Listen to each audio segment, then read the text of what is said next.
meeting tonight. Ms. Wicker is off, and we'll have the roll call, please. Roll call. This action is taken by calling each board member's name with the board member answering present. Mr. Murray. Present. Ms. Wilson. Present. Ms. Higginbotham. Present. Mr. Kazsuk. Present. And Ms. Wicker is participating via video teleconference. Adoption of the agenda. The only thing, Mr. Kazsuk, that's been added is after we did receive the bids on the Russell Springs Security Vestibule, so I have added the revised BG1 underneath item number 14. It's a difference of $7,000 or $8,000. It is reflected on here. It wasn't initially reflected when we sent out the initial agenda. So the only thing that I would like to add is to approval of the revised VG1 for Russell Springs Elementary School Security Vestibule. Is there a motion, please? I'll make a motion to adopt the agenda with the revised BG1. I'll second it. Roll call. Mr. Murray, Yes. Ms. Wilson, Yes. Ms. Higginbotham, Yes. Mr. Kazsuk, Yes. Ms. Wicker. She can hear me right now. Next item is up for public comments. If there's anybody who wants to have anything to say that they'd like to bring up at this point.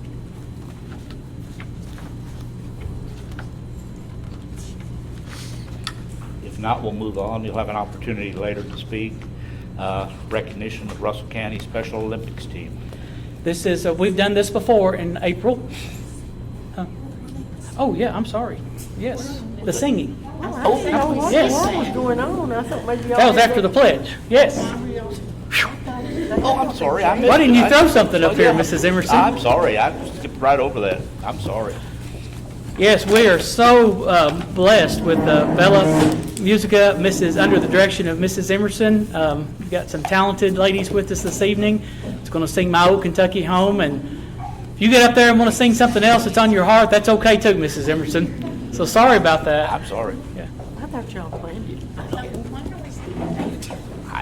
Right over it. Oh, it's been a day. Give us a break. I wish we were supposed to stand. I think you are. I thought we were supposed to stand. I think you traditionally stand during the playing. Isn't that tradition for My Old Kentucky Home?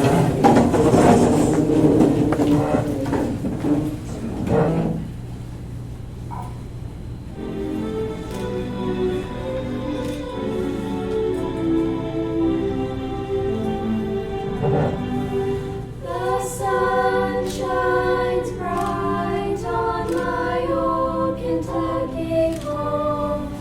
'Tis summer, the people are gay. The corn tops ripe and the meadows in the bloom, while the birds make music all the day.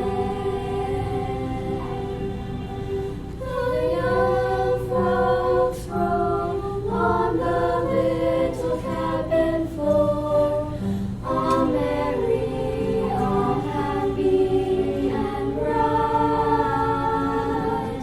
By and by, hard times comes a knocking at the door.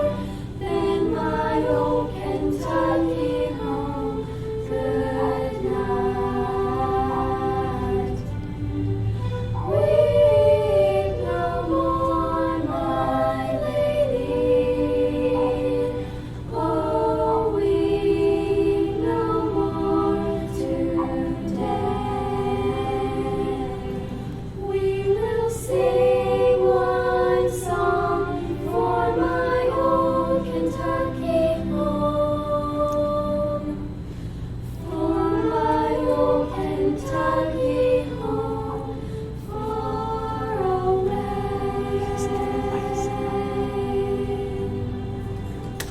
Outstanding.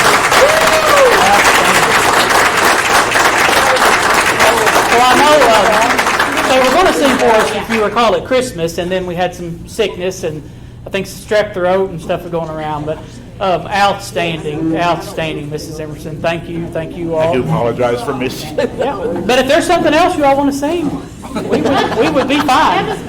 That was absolutely outstanding. Thank you all. And if you all don't know, Mr. Thompson usually has that on Russell County Online on the YouTube channel for the board meetings. If not tonight, it'll be first thing early in the morning, but it's usually out the night of the board meeting. So Russell County Online. Plug for John Thompson, Russell County Online. Oh, thank you, John. Thank you, John. I missed right over that. Well, I knew all about Mr. Kazsuk and didn't. I thought y'all met you real quick. No, I didn't. I just looked at. Listen, we're both human. Well, we know that now. We'll go back to recognition of Russell County Special Olympics team. There, we're back on track. Get back on track. Coaches, volunteers, do some of you all want to come up and kind of help guide us through this? And we've got, I think we typically do this in April, and It's just like, yeah, right on track, aren't we?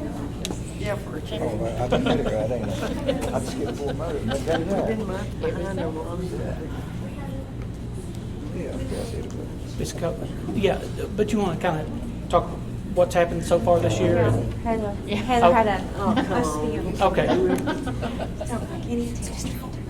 I don't like So I think you're going to provide a recap and where we're going to next, Ms. Heather? All right.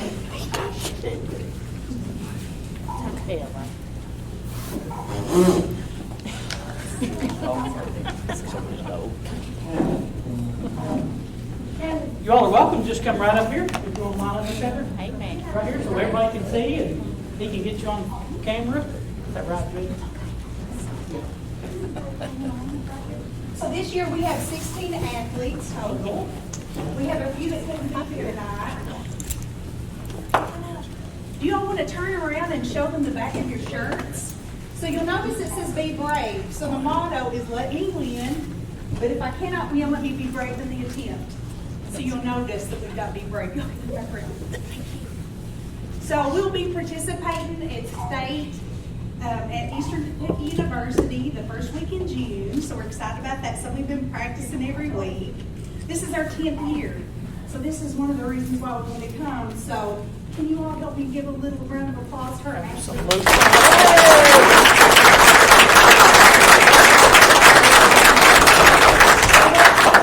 And they're so diligent and come every week to practice. And we're really proud of them. So I'm not a good speaker, but we love our athletes. So we'll polite on me. Well, it wouldn't happen, though, without the coaches and volunteers. That's right. So we appreciate all that you all do, even if it means jumping in some cold water, right, Miss Stephanie? 'Cause she recently did a polar plunge to raise funds for the Special Olympics. But there you go, Jessie. There you go. Boy, she had you on cue, didn't she, Jessie? Good job. Right on cue.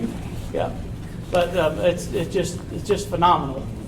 Just phenomenal, the work that you all done, the time you put in, and certainly, I know all the coaches, volunteers, they wouldn't want that because they're doing it for the right reasons. It's for the young adults standing up here with us. We have a certificate for everybody, and I'll just come up here with you, Ms. Heather.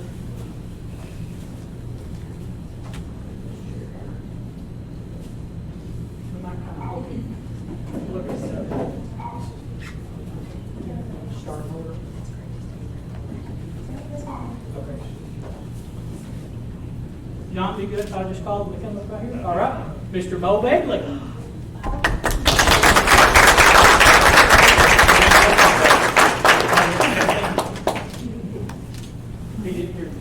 Mr. Jesse Bray. You know, Jesse had asked me, it was a couple of weeks ago, if I would call him out during the board meeting because he always watches the board meetings. So there you go, Jesse Bray. Miss Kaylee Bryant.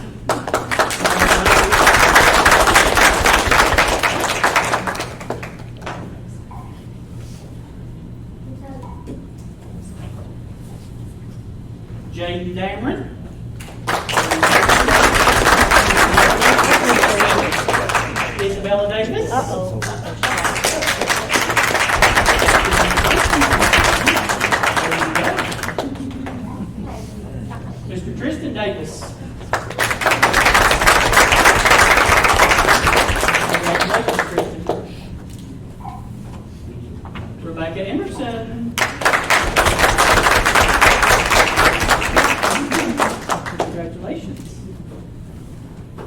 Allison Frost.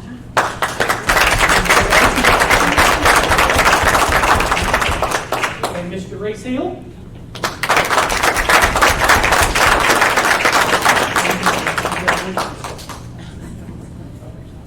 And Mr. Matthew Pickett.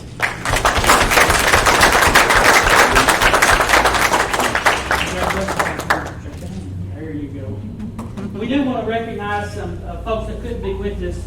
Chase Rogers, Easton Perkins, Angie Hale, Brooke Connor, Samuel Carter, and Mason Tucker. So we'll make certain.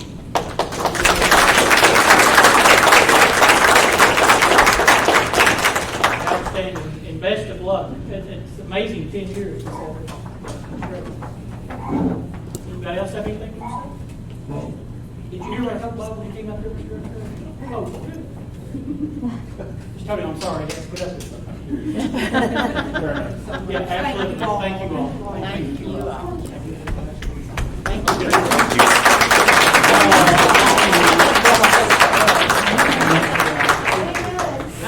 I've got to get over to this board meeting. She is a hooker.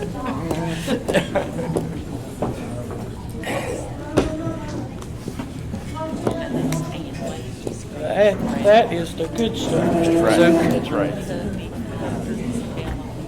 Real good stuff. Is Molly here? Okay. You sure? So are we just going to bypass that? Okay. Not here.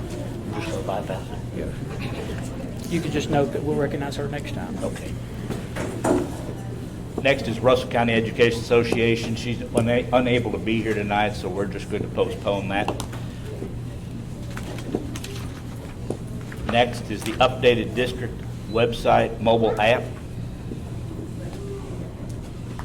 So Mr. Chris Godby has been working for, I don't want to say how long, Mr. Godby, on our updated district website. Received so many positive comments on all the information it provides. In addition to that, we also have a mobile app for our school district now. Mr. Godby is going to provide an overview.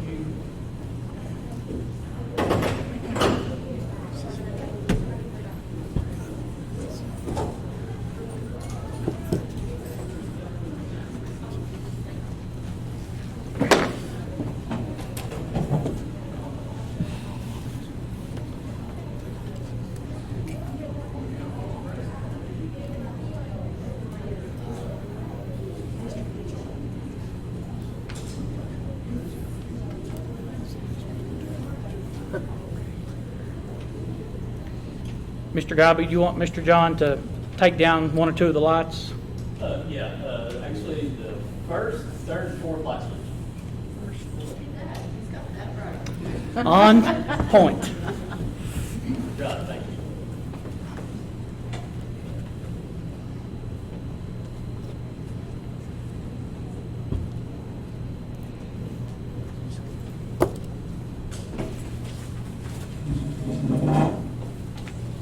Okay, as Mr. Ford already introduced me, I'm Chris Godby. I'm the District Digital Learning Coach for Russell County Schools, and I have been for the last 2 years.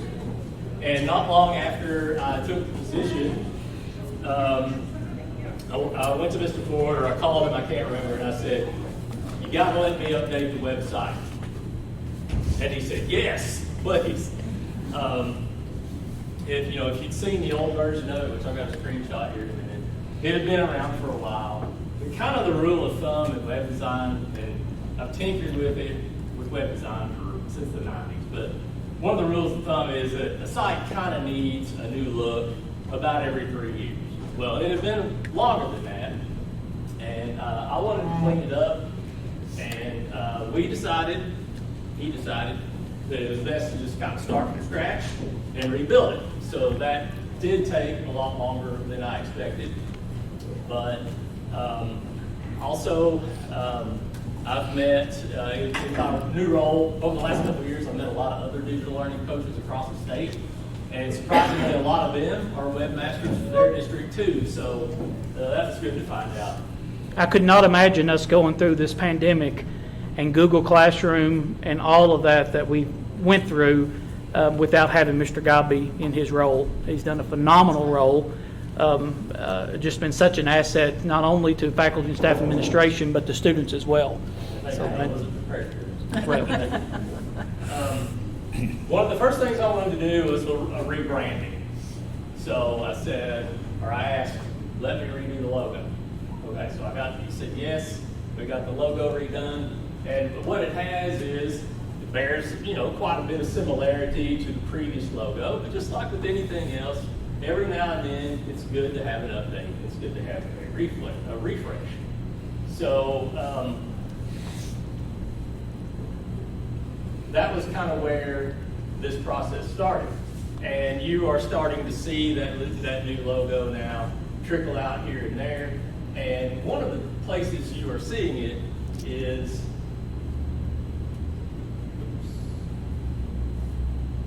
social media. So Russell County Schools now has, and it hasn't been widely publicized yet, but Laker Country's here, so we'll take care of that, right? Russell County Schools has its own Facebook page. You can find it at facebook.com/Russell County Schools, or search for it in your Facebook app. It also has a Twitter account. Russell County Schools was too long for a Twitter name, so it had to be Russell Co. BOE. So at twitter.com/Russell Co. BOE, and I'm sure the vast majority of people are just using apps for these things. So there's not a ton of content there now, but it's set up, it's up and running. It is getting some notice, especially the Facebook page is getting new followers every day. I lost count how many there are, but there are a lot of new followers. So the major part of the project was to revamp the website, and again, we could probably all agree that it's time for a refresh. I mean, we like looking at this 2010 photo of Jackie, but Jackie has aged since then. Actually, it looks a whole lot different. He looks the same. He changed. I'll make you a copy of that. You can use it from now on. So this is a screenshot of the new site, and I'm going to put the new one up here and give just a fast 1-minute tour of what's there in a second. But I keep my picture that's on one too. it is a work in progress. Raise your hand if you've ever built a house before. Oh yeah, there's like 6 of us that have ever built a house. Good way to get divorced. You're never finished building a house. You're also never finished building a good website. There's always something to remodel. Maybe you want to add, maybe you want to redecorate, change. There's always changes to be made. And that's what keeps it fresh and keeps visitors coming to the site.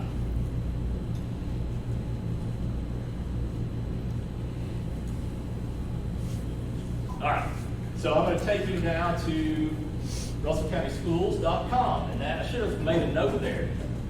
It's easier to get to just by typing RussellCountySchools.com. No more Russell.K.Schools.ky.us. And too many dots. You can also get there with Russell.K12.ky.us, and you can still get there with all those domain names. But RussellCountySchools.com now will get you there, as well as will the old addresses. Okay, so formatted for this size screen, things look a little bit different. The device that you view it on, no matter your monitor screen, if you're on a desktop or laptop, it's all going to be laid out differently. That's called responsive layout. And a responsive layout means that actually when it's on mobile, if the width of this was shrunk, all this content is still there and it realigns itself to best fit that space. That's what responsive layout means. So, on a normal size screen, like my laptop here, those icons run across the top. Anyway, they're still all there. Everything you need to see is there. This is some drone footage that was shot last spring. And we've had a volunteer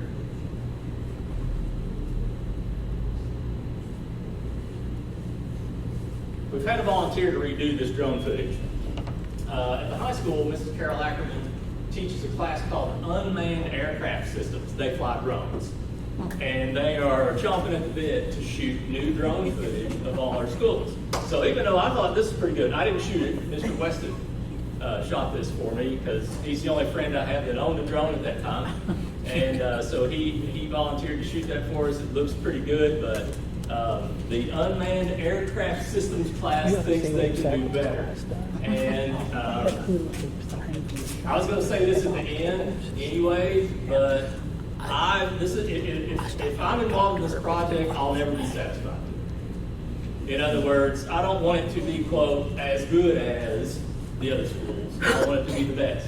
So if someone can give better images for it, awesome. Just real quick, Miss Rita, how many kids have been certified with that drone class? 10, 11, 12. FFA, Yeah. FAA, I'm sorry, certified That's with the been drone since class. Fallish up until about a month and a half ago. Yeah. That many, yeah. Phenomenal. We offered that class until just recently. So as you scroll down the front page, we have sections to take you to each school. We will always have the most current news story will be in the featured news section. And this was just posted today, excuse me, about preschool registration. And then the 3 most recent stories after that are listed below, and they're clickable, and everything can be accessed by going up here and clicking news. All of the news articles. And here's where the social media feeds will come in. We're having a little bit of trouble with that Facebook feed loading at the minute. We also have Google Maps access on the website now. If someone opens this up on their phone, they can just quickly get directions to any one of the schools or the central office. There's an events calendar here. It was created with Google Calendar, but it feeds in here and shows up on the website. So I manage that with Google Calendar, and the dates appear here. So you see, there we go, April 18th. We're at the board meeting right now. And there's a way folks can link that or download those to put them to their. They can subscribe to the Google Calendar, and in the near future I can issue instructions on how to do that. And then it would just show up on their phone calendar if they wanted to do that. Yep. There are other ways to see it too. Of course, when we get to each individual school, and I'm not going to show all that today because it's not ready, but when we get to each individual school, they're going to have their own logo here. They're going to have their own mission statement. I wasn't talking to you, Siri, I'm sorry. They're going to have their own mission statement here. The school levels will have control of the background pictures, and then there'll be school data here at the bottom for each individual school. So there's a lot of easy shortcuts, an athletics directory, the food services, the stuff that legally has to be on the food services page is all toward the bottom half, but here above the fold, I have the most current menus and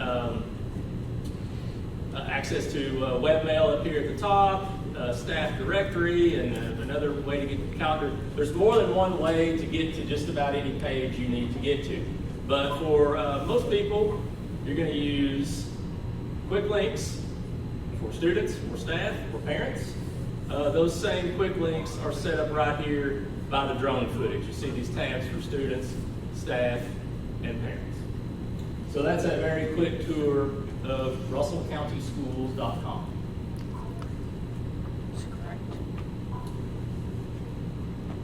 It's night and day difference. So I did mention that it was responsive, meaning that it, if you look at it on your phone's browser, it's not bad. But you don't really need that because you can get the new mobile app. As of last week, Russell County Schools now has an app for both iOS and Android. It pulls information from the website. It feeds from the website. It will also serve as a place that you can get notifications. If we use those, things can be announced, like special call board meeting. Tested with that last week. School cancellations could even be used for that too.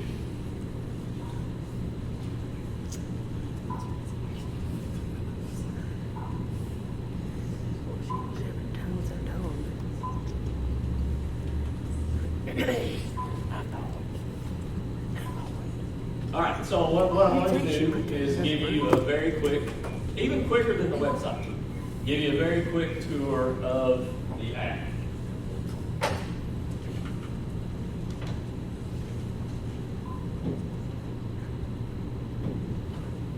He's too smart for me.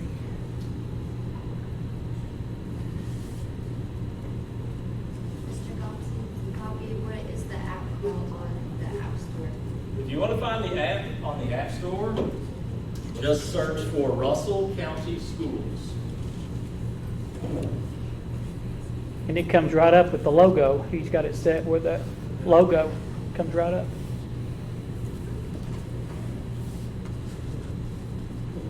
Okay, so the app icon looks like this. It's the white one with the red anchor, and that's what you'll find in the App Store.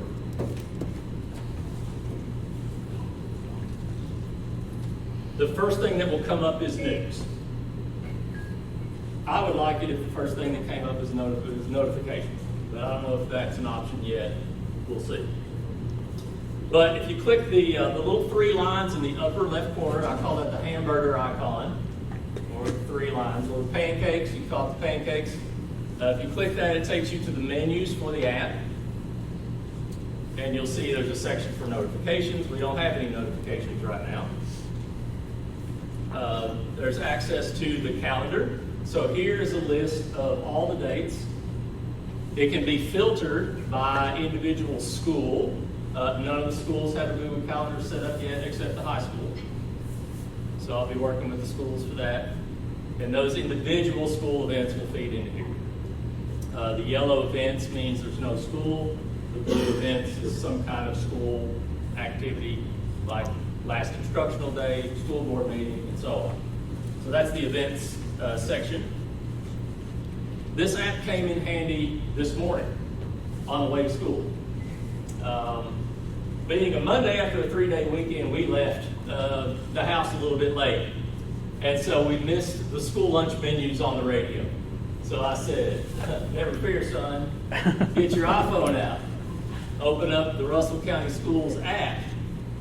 Click food services, and very much like the web page, you got access to all the different school level menus and meals for the current month.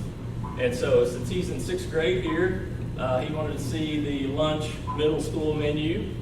So it opens it in the web browser. I know that's kind of tiny, but when we pinched and zoomed in, he was very excited that they were having chicken drumsticks today. My boy loves chicken. All right. So that's the same menu that's on the website. Ms. Cheryl makes that here in food services. The shortcut at the top left takes you right back to the app. Okay. Then there's individual settings for you, the user, at the bottom of the app under settings. I'm not going to go through all of that. And I'm almost finished, I promise.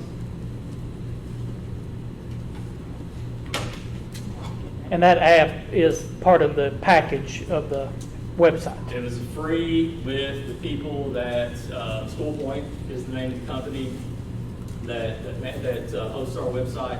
The app is a free service through them.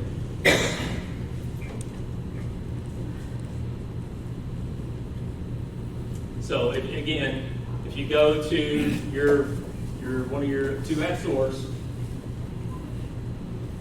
it's Russell County Schools on the Apple App Store and Google Play. Just the C-O or C-O-U-N-T-Y? They spell it all out. Russell County Schools. So you spell it all the way out. Couldn't get it. As far as the whole progress, the whole project, the whole communication advancement project, we're somewhere there between reorganizing the newly launched website that came out in February and now me working with school level webmasters to create a consistency of content, meaning it's going to look the same for each school, even though the information is different for each school. Maybe the graphics are different for each school. But we're going to have the same kind of basic scheme theme. Webmasters being trained, and then upkeep. So can't sit there stale. It's gotta keep evolving to stay current, or better yet, to stay ahead. Then all this is going to change. Not long down the road, the company School Point that runs our website, they've been bought by a company called Final Site, and they were offering free new platform upgrades, which at least a year from now we'll be moving to that. It'll be more user friendly at the school level.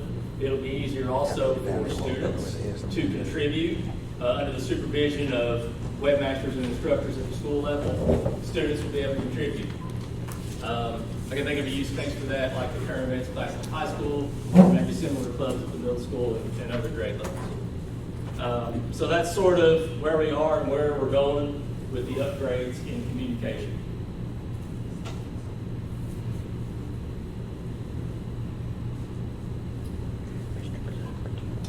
So, to make a long story short, we've got the branding, and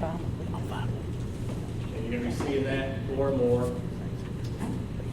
Check out the new social media as more information starts to come through those channels. Visit the new website. Download the new mobile app and give it 5 stars. That's the only button that works. It's all the way over on the right. It's that very last star on the right. Be sure to give it 5 stars and share it with other people you know. And new innovation to come, as we attempt to stay ahead and be a place that visitors want to come. Be a place where if someone's deciding or thinking about moving to the Lake Cumberland area, they see our school website, our district website, and they think, that looks like a pretty good place to send our kids. Okay. Maybe it's also a pretty good place to live. And with that, I can take any questions if you have them. Yes, sir. The new webmasters, are those students that you're training? No, the schools usually have, at some schools it's the library media specialist or someone else that's designated. Some schools may not have a particular person yet assigned to that. So, yeah, but I can think of 2 or 3 of the 5 schools, it's the library media specialist. Anyone else? Thank you all very much for your attention. Appreciate it. Mr. Godby, thank you for all that.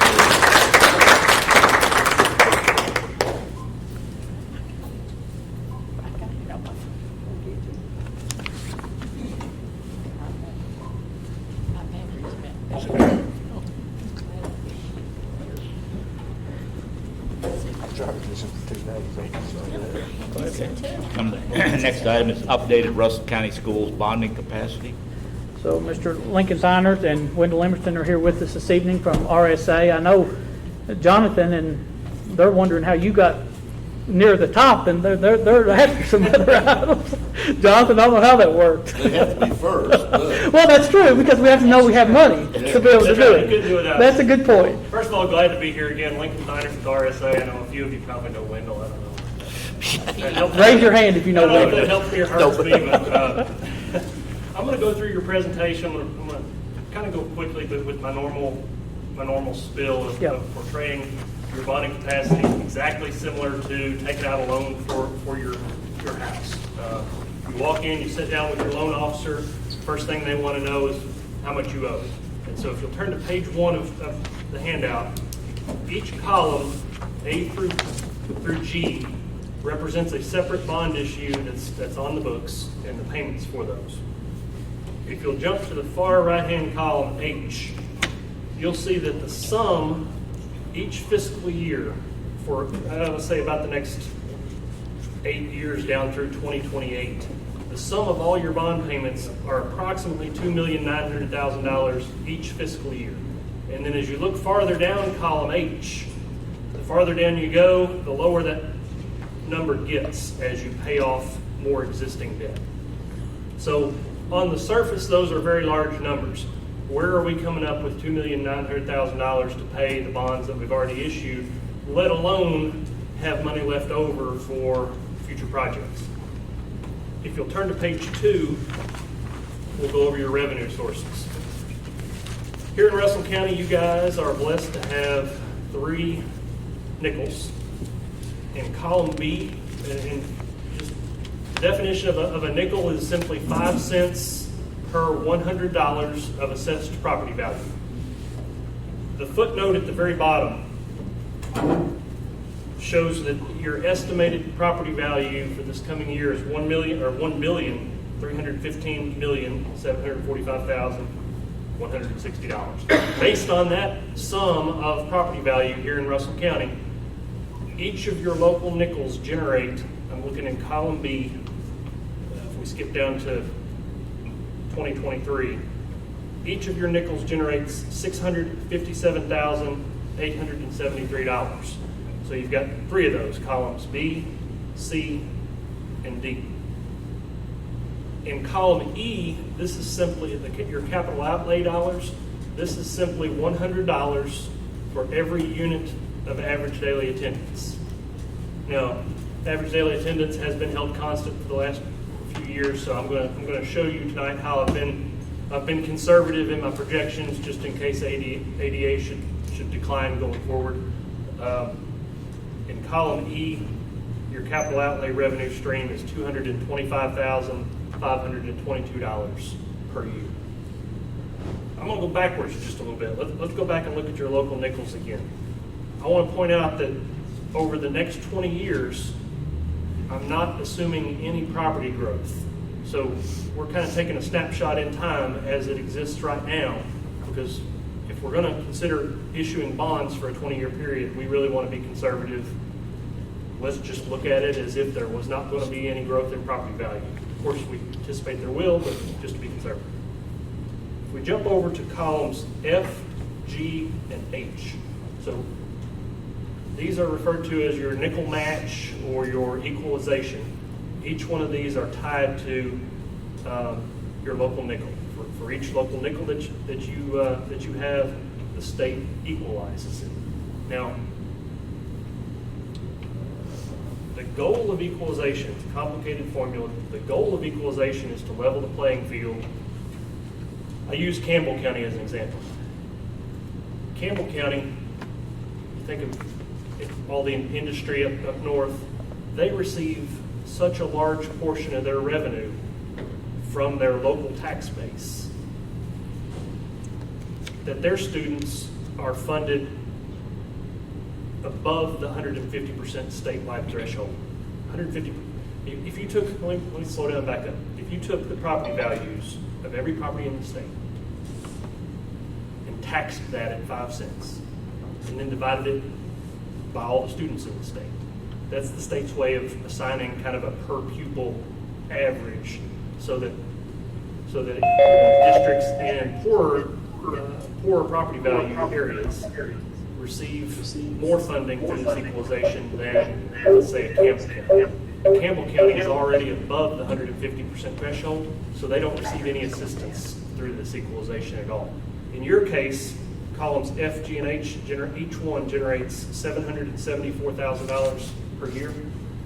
If you compare that to how much your nickels are bringing in, each one of your equalizations bring in a little bit more than 1 times the amount of your nickels. Now, if you were Owsley County, Powell County, not to single them out, but a lot of your Eastern Kentucky districts without any industry, the state equalization formula may end up giving them 3 or 4 times the amount of revenue that they generate from their local tax base.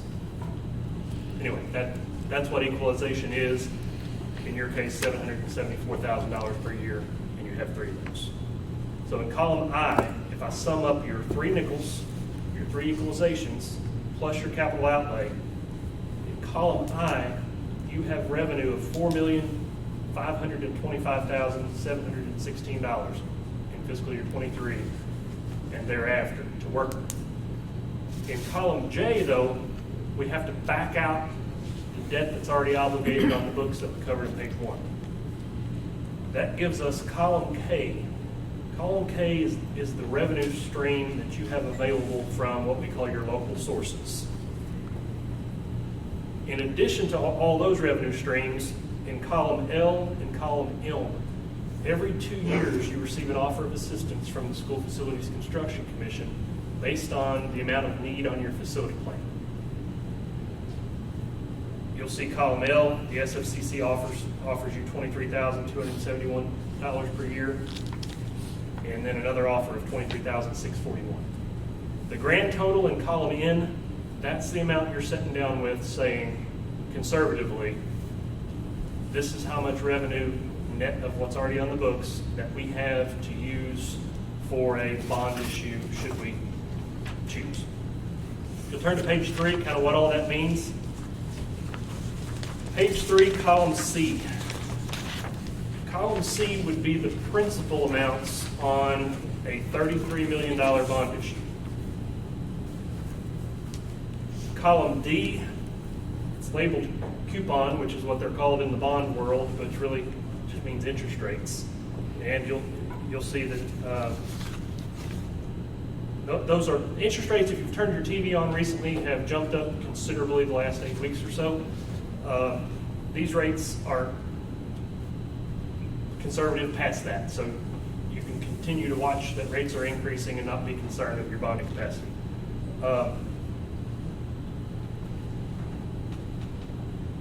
Far right-hand column K. If you issued $33 million today, well, if you issued them today, it would be at a lower interest rate and it'd be more than $33 million. But again, I'm being conservative and using higher interest rates, assuming they're going to continue to go up. But so if you issued $33 million, and if those interest rates really were as high as what I've projected, column K, you would have roughly $100,000 per year remaining in column K. That is an extra little buffer I arbitrarily threw in there for just, again, in case ADA should decline. On page 4, in summary, the only restrictions on these dollars really are your SFCC offers of assistance. Inside the box on page 4, you'll see the $33 million. Of that, $640,000 comes from the School Facilities Construction Commission. Those dollars are required to be spent on either a priority 1 or 2 on your facility plan. Outside the box and making projections just generally, every 2 years you can count on your bonding capacity increasing by at least $3 million per year. Just through debt rolling off and moving 2 years forward on the calendar, growth in the equalization formula, $3 million is a good solid number to assume every 2 years. I know that was a lot of information real quick, so come to me with some questions. One thing that we talked about, Lincoln, and we've talked with you either prior to our other board meeting and after, is we know that it's important to us to think about forward for our middle school, our new middle school, in addition to this flexibility that House Bill 678 has provided with this for athletic facilities. And so currently, and you correct me if anything has changed, based upon the projections that we've got from Justin with Sherman Carter Barnhart and what we would be looking at, our plans would still be forward with our athletic facilities and still be ready to work on our middle school, new middle school as well. Based on the preliminary numbers that I heard related to the athletics, yes. I mean, that 33 million number, kind of what I told Mr. Ford in a text message a week or so ago was if you guys add the numbers up and they come close to 33 million, but it checks all your wish lists, come to me and say, how can we get there? Because I generally am conservative by nature.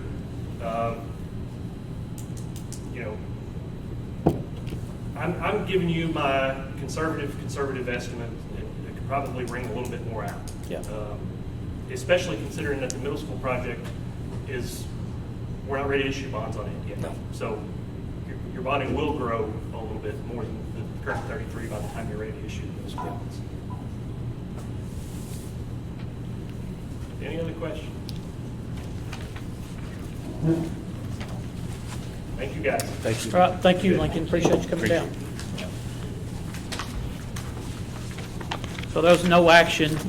He just said he'd happy to come down and talk about Appreciate you, Ken. Yep. Anytime. the updated bonding capacity. Next would be the consent agenda items. We have the previous meeting minutes, payment of bills, school activity fund reports, financial reports, field trips, and the treasurer's monthly report for March of 2022. Ms. Connors. The treasurer's report for the month of March 2022, balance on hand at the beginning of the month was $8,634,565.82. Total receipts for the month were $1,934,320.85. That brings the total of the receipts and beginning balance to $10,568,886.67. Disbursements for the month were $2,114,583.45, and the balance at the close of the month was $8,454,303.22. In fund balances for the general fund, Fund 1, $8,548,984.93. Special Projects Fund 2, negative $779,090.92. District Activity Fund 21, $7,800.64. Capital Outlay Fund 310, $140,952 even. FSPK Building Fund, Fund 320, $508,044.35. Construction Fund 360, negative $826,351.20. Debt Service Fund 400, $0.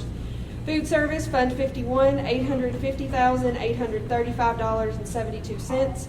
Fiduciary Fund, Fund 7,000, $3,127.70. The total cash and bank for all the funds is $8,454,303.22. And I will notice, Special Projects Fund 2, we just, end of last week, received approximately $1.3 million in federal reimbursements. So that balance has gone way up since then. And again, as I've told you, when we get the last reimbursement from the construction on the grant, that will clear up that for the new ATC, WRSI grant. Is there a motion? Oh my gosh, we should make simple treasurer report. Second. Is there a second? You don't want Oh, Ms. Brenda, second? Okay. I'm sorry. Okay. Mr. Murray? Yes. Ms. Wilson? Yes. Ms. Higginbotham? Yes. Mr. Kazuk? Yes. Ms. Wicker? She can hear us or not.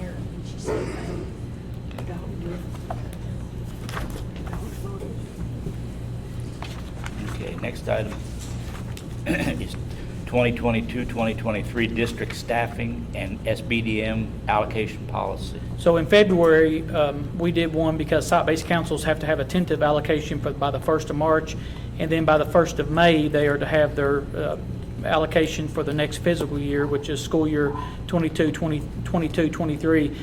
There's an allocation, staffing allocation you'll see for each school based upon their supply money. You know, for the past 2 or 3 years, we would approve that $100 allocation, then we would come back based upon the increase in SEEK. We appreciate that by the state legislature. The principals would receive $143.50 per pupil for each on their average daily attendance for the Section 6 supply money. So you'll see all that listed in addition to the principal, assistant principals, guidance counselors, you know, for each school.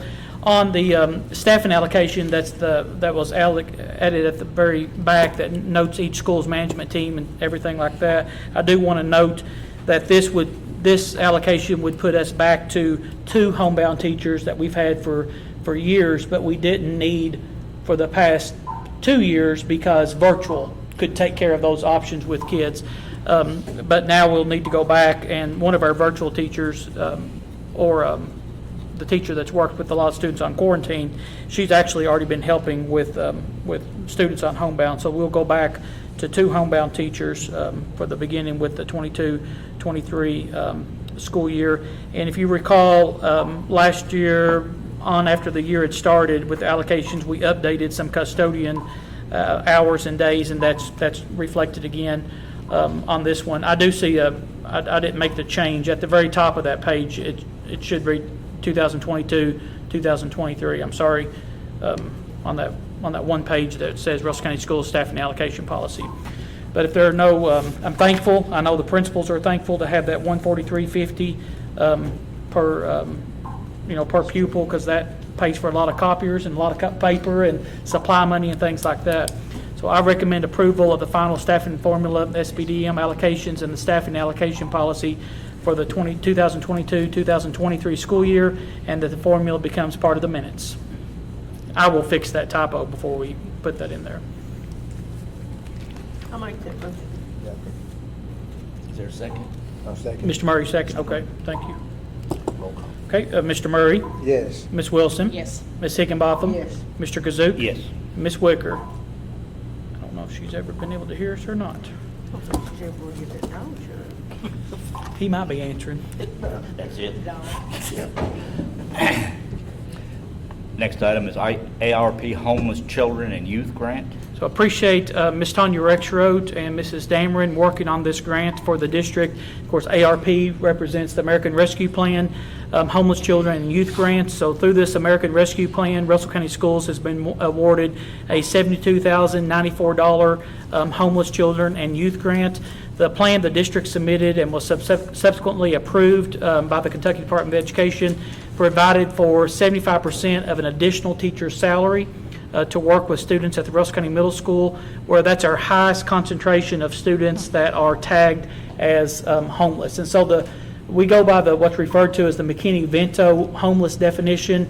And so oftentimes it doesn't necessarily mean that a student is living in the park. That's a pretty broad definition, but it does mean that there's some significant impact. They might be living, we have high school students that literally move, they're transient. They will sleep on this person's couch tonight and someone else's the next week. We have kids that are living with family members. We have kids that are living with folks that aren't family members, and just a wide variety of circumstances. But the largest number of population of students that meet that definition are at the Russell County Middle School. And the remaining 25% of the teacher's salary can be paid for with the regular American Rescue Plan grant funds. So the 25% funds of the $72,094 has to go to provide some training and some resources through that grant. So we couldn't take the whole $72,000 and apply it to the teacher's salary. So in essence, the Russell County Middle School will get an additional teacher pending your approval, and we'll also have some supply money and some things to do. It is just a 1 year, so I note that on here. This is just for school year 22-23. We'll be looking for a teacher to work with like some practical living, just good skills, social emotional curriculum and things like that, in addition to working with them at the middle school. So really thankful for that. Again, I want to thank Mrs. Rexroad and Mrs. Dameron for their work on that, and the Kentucky Department of Education approved it. I think it was within 24 hours. They turned it back and had it. It was really, really quick. So I recommend the Russell County Board of Education approve the Homeless Children and Youth Grant for an additional teacher for Russell County Middle School for the 22-23 school year. I'll make a motion to that effect. Thank you. I'll second it. Ms. Jordan? Roll call. Yeah, Ms. Okay, Jordan. okay. Mr. Murray? Yes. Ms. Wilson? Yes. Ms. Higginbotham? Yes. Mr. Kazuk? Yes. Ms. Wicker? She's one here now. I don't know. Yeah. Next item is accept bids for Russell Springs Elementary Security Vestibule. So the bid advertisement was in the local newspaper. We received one bid from Lake Cumberland Glass, which is a local company. They submitted the bid for $39,995. The bid met all requirements. Ms. Delk and I met in the basement of the central office with Justin McAlfresh with Sherman Carter Barnhart, our architect of record that's overseeing this project. So you'll see the formal proposal that's on the Kentucky Department of Education. They have their insurance certificate. Everything that's required everything's in order, even the bid bond. So I recommend the bid amount of $39,995 from Lake Cumberland Glass for the security vestibule at Russell Springs Elementary School be accepted. I'll make a motion to that effect. Okay. Okay. Mr. Murray? Yes. Ms. Wilson? Yes. Ms. Higginbotham? Yes. Mr. Kazoo? Yes. Ms. Wicker?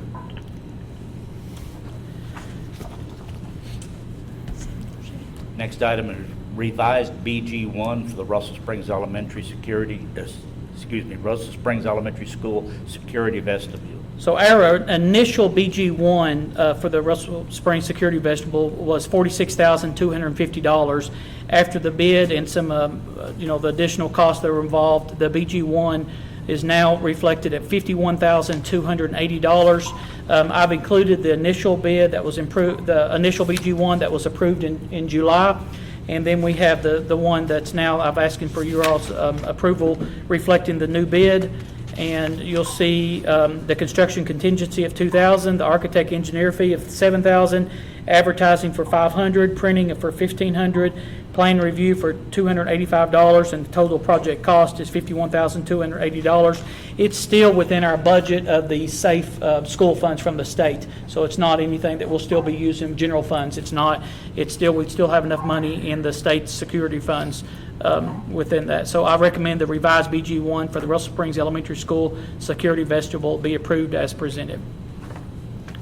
Need a motion, please? I make a motion. Okay. Is there a second? I'll second it. Join. Okay. Yes. Talking about this one's the freezer. Take the bid. Roll call. Okay.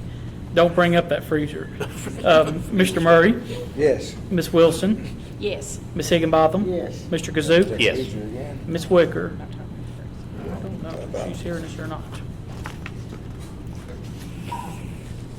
Okay. Next item on the agenda is Russell County Regional Agribusiness Training Center Seed Academy funding. So we had previous discussions on this, but we've never formally allocated the $100,000 that would go with this. Mr. Branscombe has worked hard on this project as part of the Russell County Industrial Development Authority. Representative Branscombe helped bring in the home run there with the state funds of, it's $3 million total. It's a 1.5 for the next 2 fiscal years.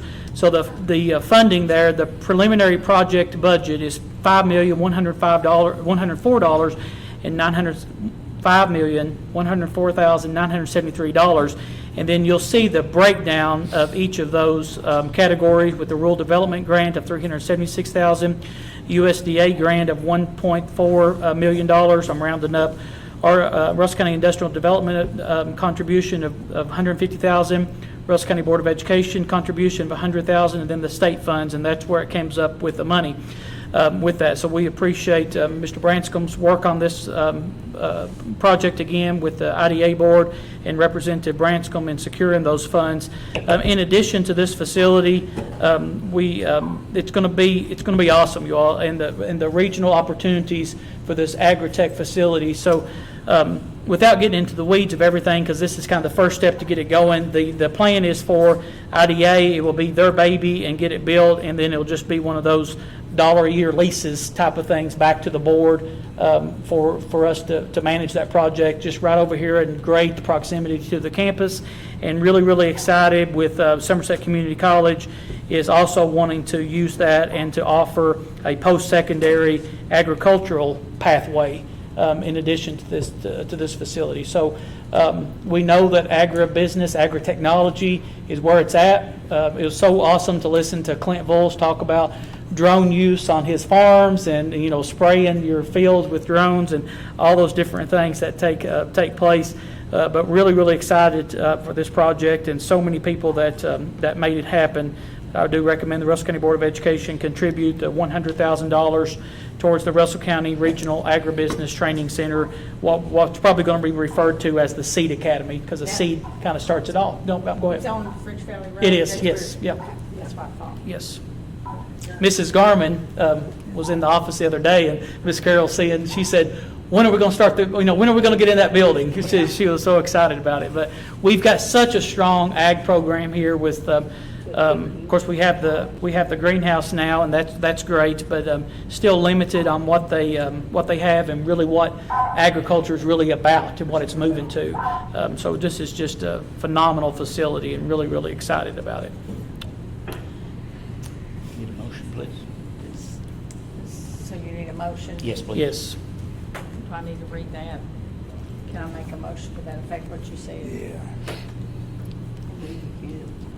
Is there a second? I'll second it. Gerald Mr. said. Murray. I know when we first had this coming out, if I remember correct, Mr. Murray said if you get a $5.1 million building for $100,000, he'd just do it if the board wasn't going to do it. Oh, me. Roll call. Okay, Mr. Murray, Yes. Ms. Wilson. Yes. Ms. Higginbotham. Yes. Mr. Kazuk. Yes. Ms. Wicker. That is quite a bargain, isn't it? That's a pretty good bargain. Good That bargain. sure is. Yes, it is. Next item is a resolution electing the to House Bill 678. please. Okay, I just received the handout that I put on your tables this afternoon. Kentucky Department of Education just put out a little bit more guidance on House Bill 678 and their interpretation of the bill.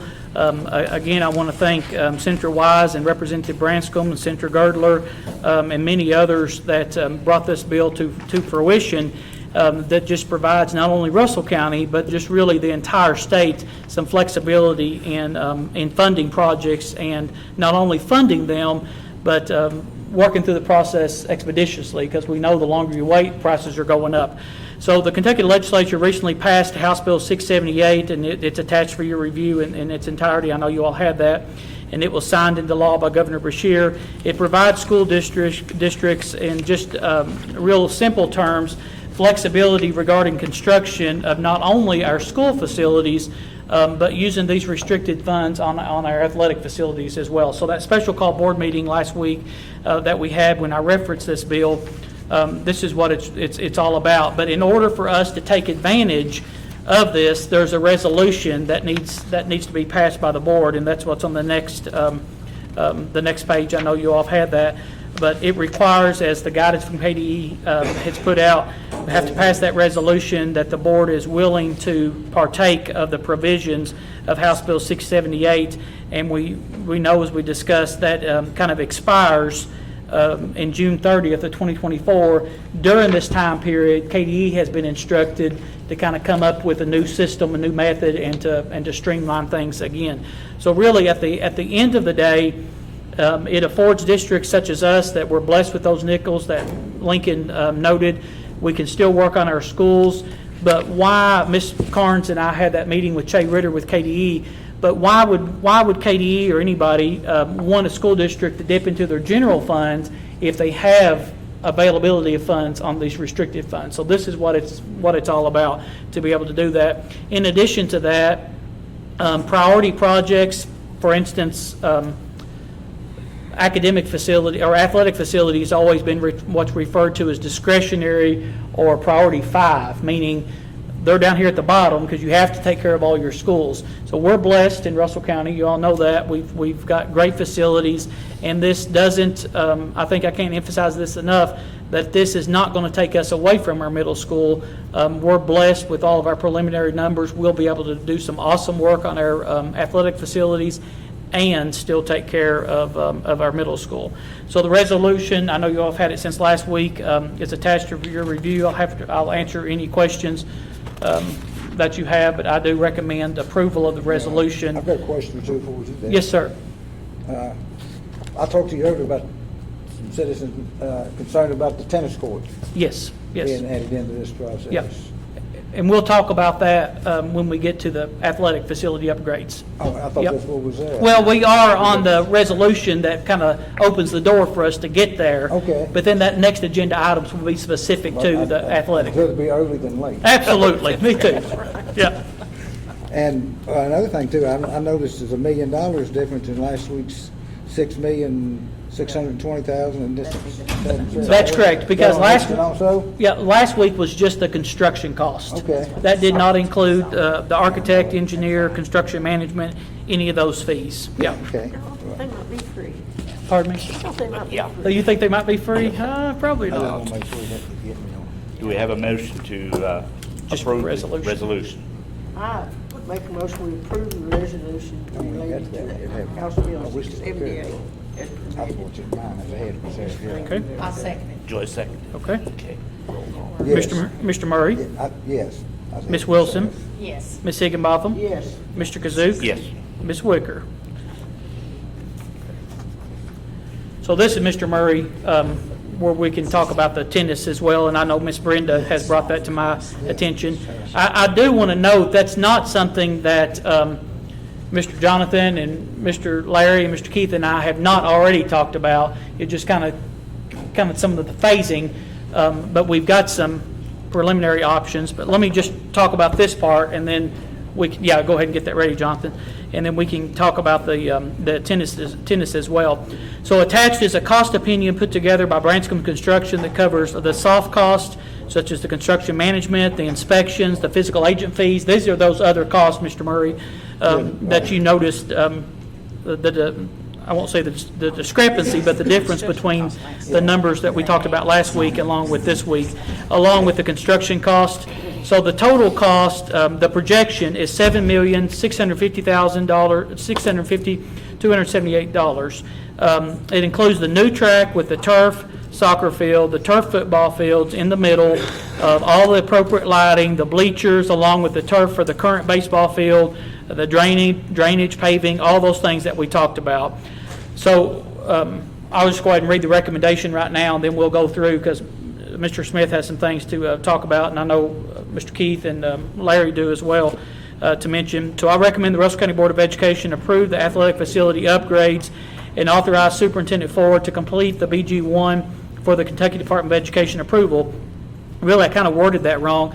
They want a BG1 for record keeping, so they can keep it all, but it's not really a part of the approval process like it was in the past with this resolution that you all passed prior to this.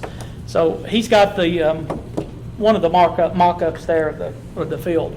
Can we just kind of recap what we... Yeah, that'd be great. And then talk about some preliminary places we could put the tennis courts. This is an overall view of what would be considered the new football field and track area. As you can see down here, this is where the current track is, and as we talked about last week, that would all be reconfigured to where the football field could be moved down there. It would contain new home bleachers, new visitor side bleachers. All of this area around the baseball field would basically be leveled out to where you would actually go up to the baseball field. We built a retaining wall all the way around the back of all the existing facilities of baseball. The concessions, dugouts, all of their stuff would stay in place. We just built a retaining wall around that. So you would actually walk up to the baseball field. It would kind of set up like you see in a stadium going up to it. You walk up to the baseball field. And then in this area right behind what would be the home bleachers, that's where we talked about we would build new restrooms, new concessions, and it would have some storage space on it, because with all of it being built right here, it could be utilized for football, band competition. We talked about soccer, we talked about track meets, and even baseball would be able to utilize this restroom, because the old restroom facility that's here now, when all of this work was done, obviously that would be torn down, that would be demolished. So that would get new restrooms down here, a whole lot better, convenient to all of this space itself. So that's what, and as you can see, we talked about the last meeting, the field is designed big enough to contain, you see the striping of the soccer field on the outside of that. It will be contained on the outside of the football field. It's a new 8-lane competition track, all the turf on the football field, the synthetic track material for the track. It's even got the revisions for all of the other field events. You've got long jump, high jump, all of that stuff around there. And then on the other areas outside of this is where shot put, disc, that type of thing could be built for track events.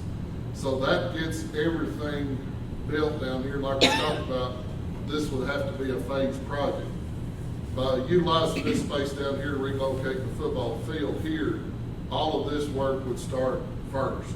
That way all of this work could be contained. We would be down here away from other events going on up here.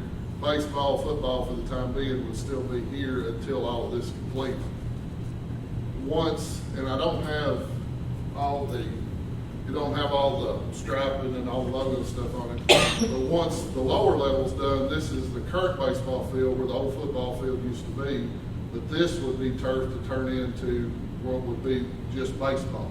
Once the football field's relocated, this would be all turf for the new baseball facility.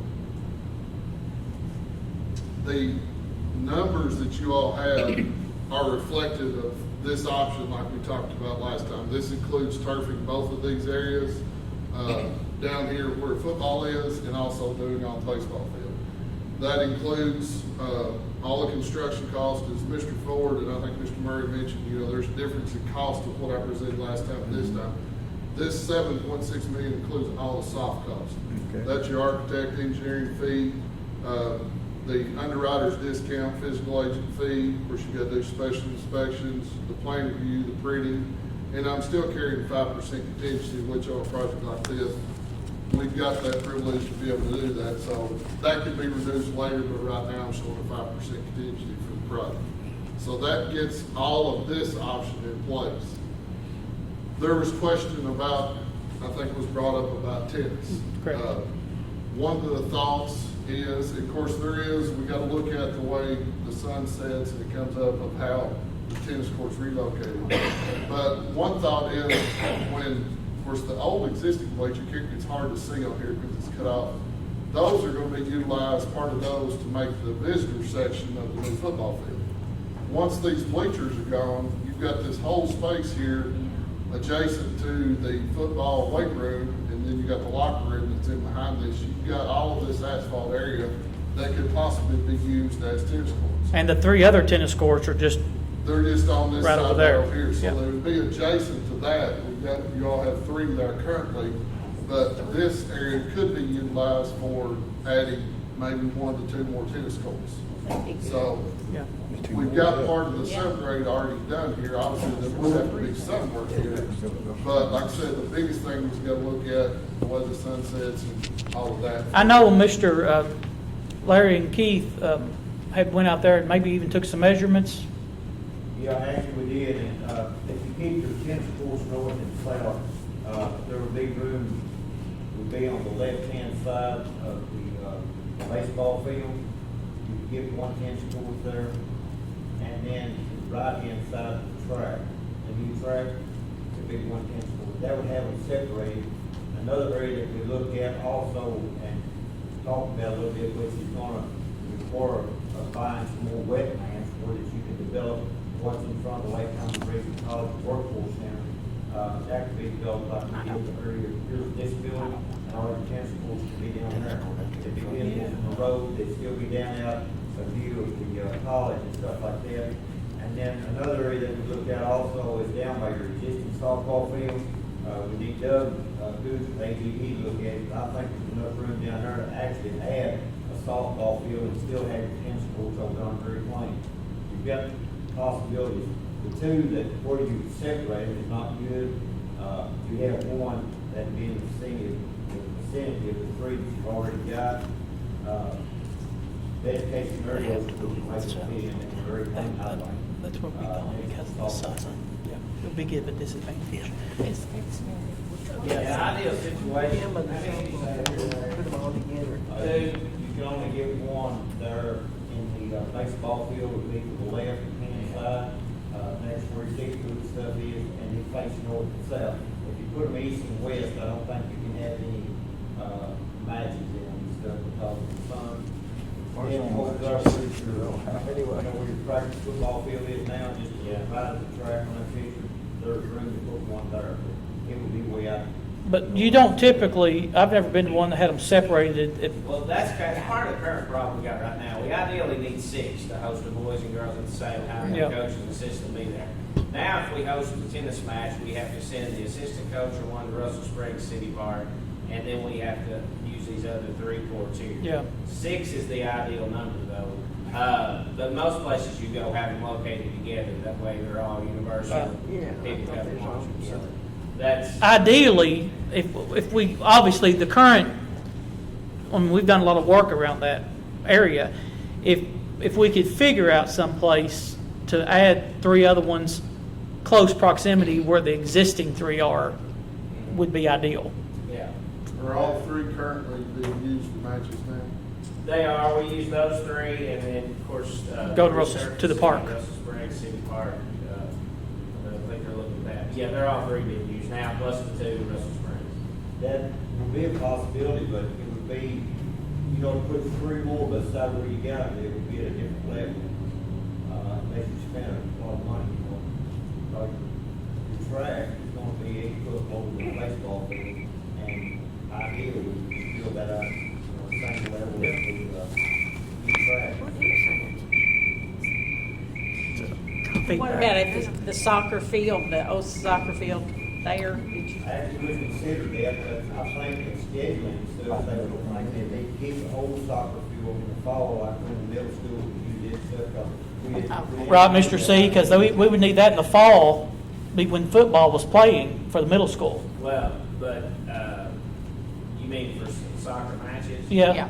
Well, the only thing that we were looking at with soccer is them keeping that in the practice field. Yeah, I mean- Hopefully they're gonna be playing the matches with the schedule on the new field. Yeah, but they wouldn't have a place for them to go to practice if Right, football yeah, was out yeah, there. something Yeah, with the geothermal, we looked at that in practice, because I Yeah. talked to Coach Betts about that the other day. yeah. Because it's a good field, practice on. What would you, new construction, unless you just add stuff, you know, it's maybe not as much of, we have to have contingency, that's required, but maybe don't have to eat into that contingency, whereas when you're remodeling something and run into issues. So there's that part that's built in that, you know, unless, Lord forbid, bids come in horrible. So there's that pot of money. I just want to caution about having enough to proceed and do our middle school, still do our middle school. So Mr. Smith said you can kind of estimate $40,000 and up per tennis court. Okay, so if you do 6, you know, that's $250,000 right off the bat. If we're not talking about working on our existing 3 courts and then doing something from there. My recommendation right now, and you correct me if this is not on the right thought process, Jonathan, because I know Larry will correct me, but shake your head. I would recommend that right now that we approve what we've got, our tentative plan, and then we could work and come back and revise because we need to get the ball rolling versus pausing and coming up with some other plan. Is that? That's correct. That's Well, probably right. in order to, the way this House bill is, Yeah. and the way things are, we need to proceed with this now because we've got this window and we need to get in front of everybody else. So, and I'm not saying we won't do something with tennis, but say if you all give us authorization tonight to move forward, and then we can all meet with Doug and look at all the land and come back at another meeting and say, okay, we can go ahead and add these tennis and they'll fit right here. Yeah. You know, because You can have options to add in at a later date once we do. We got to do a little more engineering. Doug may have to do a little survey to see what we've got. yeah, and some real detailed specs on the measurements and space size. Tennis court there by the woods, Pardon me?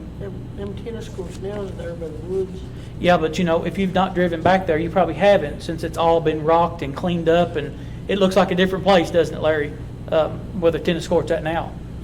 Yeah, all the zeros that you all approved, and they've cleaned up that bank, and it looks a whole lot better. I just didn't know if there was enough room there. Oh, you mean below it? Yeah. No, because it's just a valley. No, Drops off. yeah. The only place right there would have to go towards the football area, yeah. I mean, ideally, if we had the money to relocate all 6, because I know Mrs. Tarter would love to have parking back there. You know, that would be ideal, parking. Well, but you can even take that as existing courts though, and for very little, if you could put, I mean, down the road sometime or something, that could be used for practice facility for all the sports when it was too wet to go out on the field. Yeah. I mean, the other sports too, or Yeah. parking. And probably parking's the more demand. There's a lot of options for that if you did. And for safety and all that wise, the 6 courts and all together would be the best bet. Yeah, I would hate for us to have to separate them. We wouldn't want that. Yeah, That would- I don't like that idea. And I don't want to do them. Well, they're separated now. Rather than going to. We're separated. Wouldn't be no big- wouldn't be no difference. I know, it has been for years. Yeah. And I don't even think it would slow, if we came back, Jonathan, with, if the board saw fit to give approval today for this part that we'd already discussed, I don't think it would inhibit the plan with the tennis if we came up with it to begin with, because regardless, if we put it there, the bleachers are gonna have to be removed. And if we thought of that at the very beginning, that would be a good spot. I know that Mr. Morrison's back there.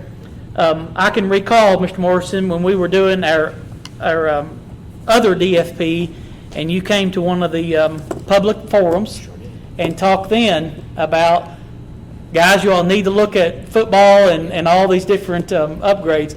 I would appreciate your thoughts, sir, on what's been proposed.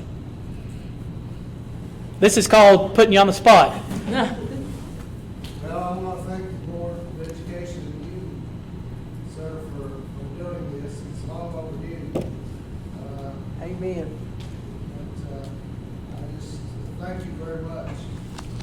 That Russell County is stepping up here for these young people, and also for all the many people who've spent a lot of sweat and stuff, over the years, the facilities that we have. And just thank you very much.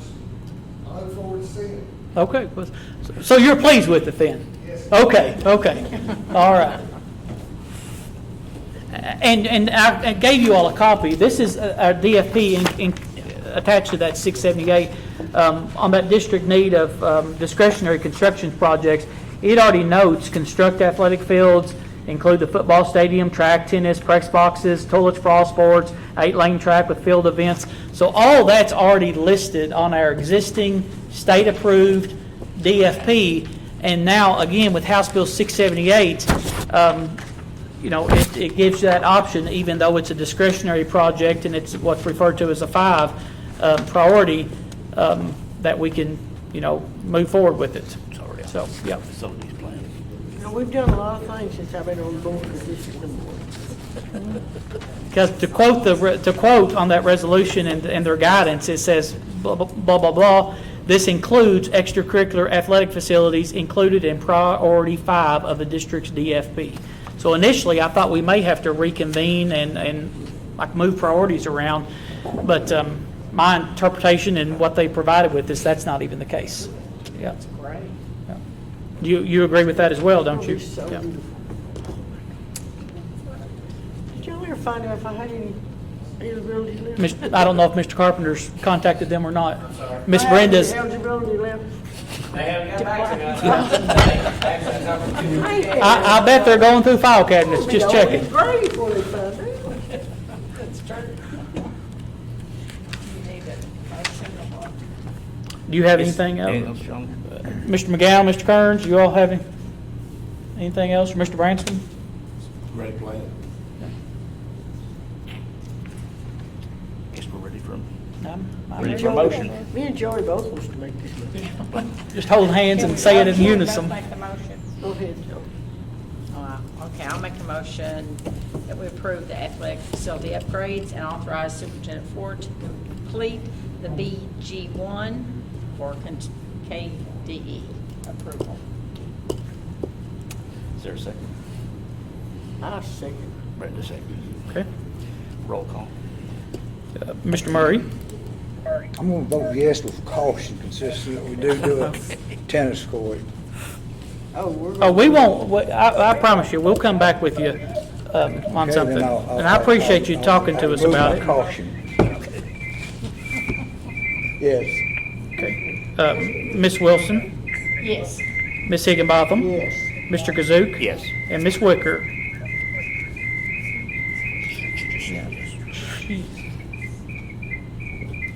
She's got 2 listed there.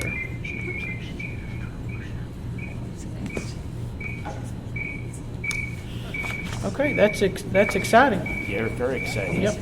Next item is the purchase of a 3,500 crew cab 4x4 service truck for the Transportation Department. You all know I'm not going to make this kind of recommendation without talking to Mr. Murray and Mr. Kazsuk first, and having them to vet this out. You all know our maintenance, we've got some, they need some more trucks too, and the Transportation Department does as well. But we're just down to it's just bad, you all, on vehicles. So the service trucks for the Transportation Department, they're all old, they have significant mechanical issues. There's a 3,500 crew cab 4x4 service truck available with Don Franklin through the state price contract. It's usually priced at $57,130, but it's $48,121 with the state price contract plus the $9,950 for the bed. So I've attached the price quote for the truck and the truck bed, along with a stock photo of the truck. Happy to answer any questions on this, but I know the Transportation Department would be very pleased and appreciative. And that comes from a specific budget too, doesn't it? Well, it would be coded to the Transportation Department, but it's coming out of the funds. It's more of the general funds, if that's your question's asking. Yeah, it's coded to that, but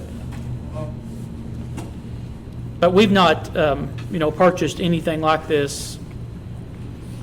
I don't know when, not since my tenure, and this just a really good, solid truck at a really good price at this time, day and age.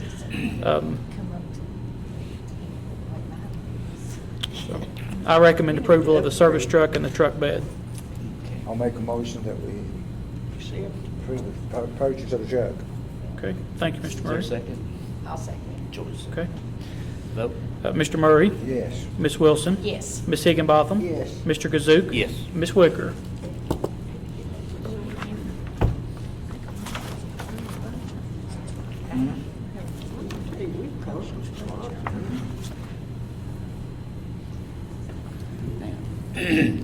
Next item is contracts, memorandum of agreements, approval.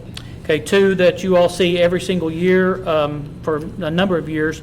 Vision Itinerant Services contract with Reed Braille Company. So this particular lady that works with this company provides services for our visually impaired students, and then our yearly contract with the Commonwealth of Kentucky for the Family Resource and Youth Service Center. And I know that's a very, very long contract with the state, but it's that way every single year.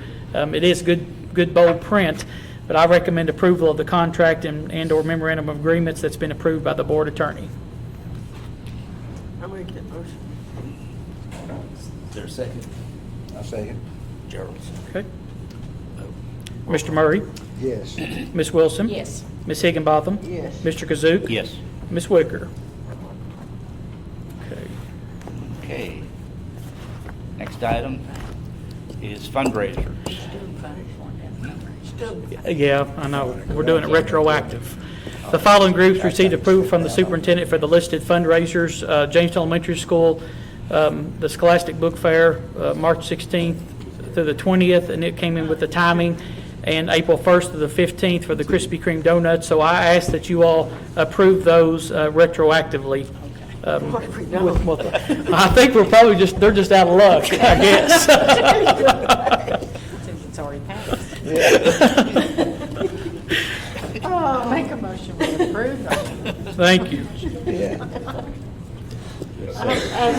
Brad to say. Get roll. Mr. Murray?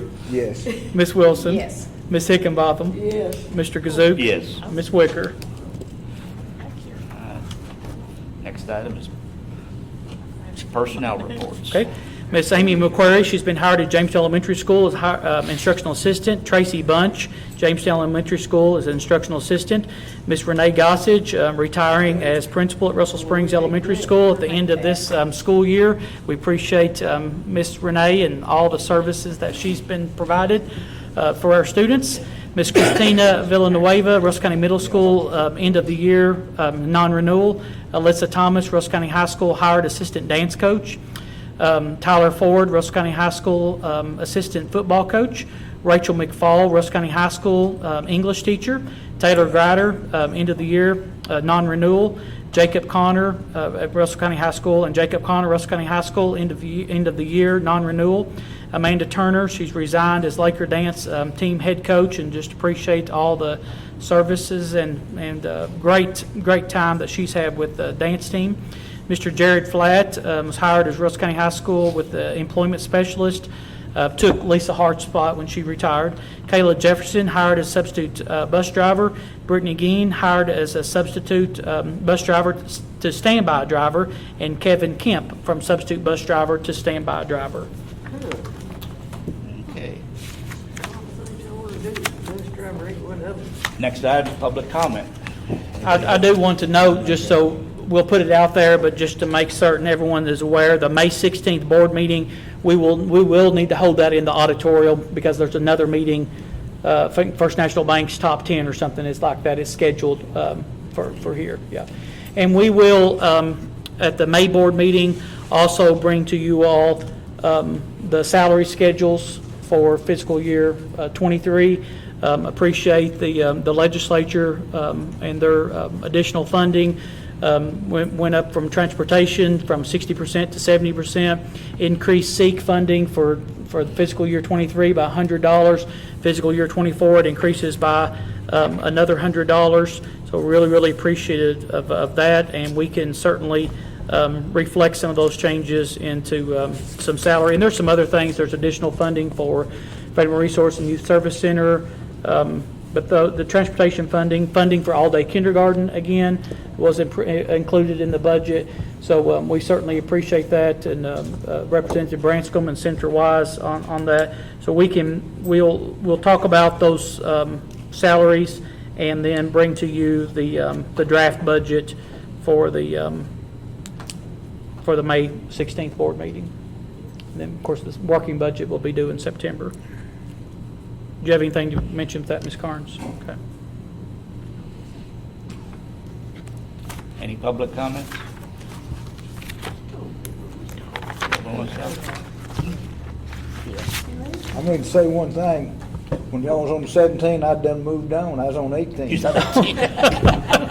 won't forget it. Yeah. Okay. Well, I think that's great that people don't care to contact you all and say, hey, what about this? And I'd switched this too quick. I done switched it over, and I looked down, I'm late. well, nope, you were right on it. So we'll meet with Larry and Keith and Jonathan and Doug Gooch and see what we can options we'll come up with. It'd be good. Yeah. Yeah. I'll make a motion to adjourn. I'll second. Can you sign some stuff? Sure. All in favor of adjournment? Yeah. Okay. Yeah, thank you for sure. Yeah. Turn about fair play,